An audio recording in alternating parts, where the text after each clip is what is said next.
Welcome to Kenton's videos. Enjoy the video. You begin by identifying the source. Look at the number, email, domain, or app ID. Once done, isolate it.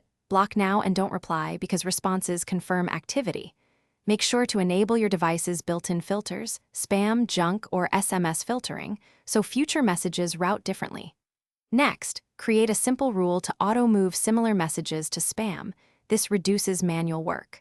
Finally, document one example message for later reporting, which helps service providers learn patterns. You now implement deeper filters. Add keyword blocks, pattern matches, and attachment rules to stop recurring templates. Once these are active, make sure to report each spam to your carrier or platform using their formal process, because that triggers wider blocking. Also, enable sender verification or two-factor messaging features where available to reduce spoofing.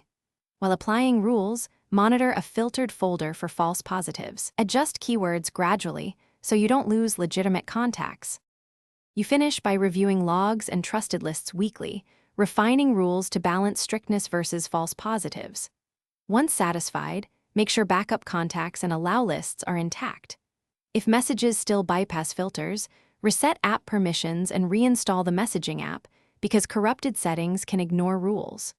When problems persist, gather examples with timestamps and contact your carrier or platform support for escalated blocking. One key tip: if legitimate messages vanish, temporarily.